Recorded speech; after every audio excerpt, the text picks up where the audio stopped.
How are you? Good evening, everybody. Those are some hard acts to follow.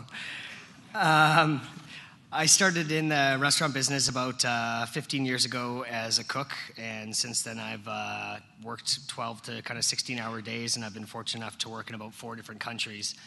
I came into this business as a dishwasher with barely a grade 9 education, and kind of just looking for I probably had a bit of a bad attitude as well. With no education, no real kind of place to go, and it was the first kind of place that I felt that I fit in, and I kind of felt like a pirate, and that's kind of what cooks are kind of known to be, is kind of like a fleet of pirates, just kind of working in the gals and everything. So that's kind of how I came into it, and it was one of the first places that I felt that I belonged, and for me it was a building of confidence and a place to kind of fit in. And then I kind of realized that there was a real art kind of behind it, and that it wasn't just a place to fit in, but it was a place to kind of excel and really kind of feel a passion. And I kind of realized that I was pretty good at it as well, which was a bonus. About 8 months ago, I sat down and I was coming up with a name and the concept of my restaurant, which is Ensemble, and the meaning of Ensemble. And I really wanted the name to mean something to me and to my staff. And so the name, the actual definition of Ensemble is involving no individual star, but several artists whose roles are equally important, as well as all parts of something considered together and in relation to a whole. That really means a lot to me, because the fact that when I did leave my previous job, I brought 22 staff with me from front of the house and back of the house, and that no, it was okay. It wasn't like that. They were out of a job, and I wanted to create something. There was many more to take, but those were the 22 that I really wanted to work with, and you know, when you're in charge, you get to weave out the jerks and only bring the people that you really want to work with you. And so that's what I did, and I wanted to create something really, really special, and a place where everybody felt equal and everybody felt like they could come there and be passionate about what they do and love what they do. And that's what I've done, and we are a really big family, and I've found, especially over the last 3 or 4 years, that personal connection and good people in life and business is really what it all comes down to, and that's what I found makes me the happiest, is being around the people that I love and that I care about and that I trust. And so personal connection is really what it's all about. And human error, this is a human error business. Oh, yeah, okay. As usual, he's going to interrupt on everything. So this is I'm going to jump right into it. What I'm coming to is mentors and having mentors in life and people that influence you. And Gordon Ramsay, I worked for about 6.5 years, and his mentoring style is tough love or he's just an asshole. I'm not really sure which I still didn't figure that out after 6.5 years. So his style is tough love, and it's basically a boot camp of fear. And it's like looking into a lion when he's talking to you and yelling at you.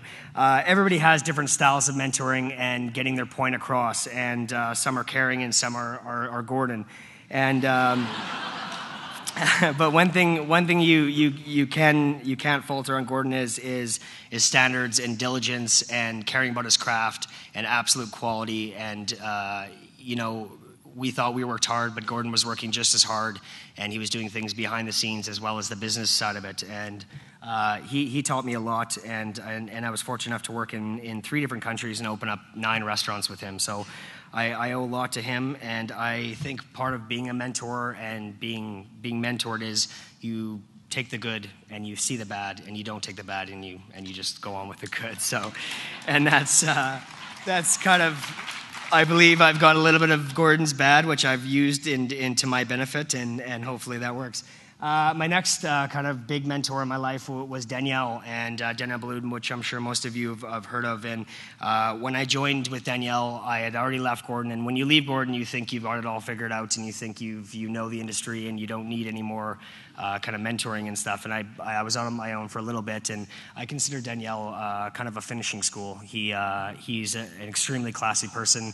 He does kind of the opposite of Gordon. He's very gracious and very caring, and he's much more of a kind of a genuinely father figure. And I got a lot from Danielle about being gracious and hospitality, and the business that we are in is about people and about bringing people together and making sure that the time from the guest walks in your door, that they feel special from the time they go to the bathroom to the time they leave. Everything about it is perfect, and that's what Danielle. So I always look at it like Gordon kind of taught me how to cook with balls, and Danielle taught me how to cook with class. And so I try to take the two, and I've kind of tried to, figure out my own style at Ensemble, and I've got cooks that have been with me up to 4.5 years, and some that have been with me for up to kind of a year or two. I don't have a high turnover rate, so that usually says something about the kitchen you're running and the restaurant you're running.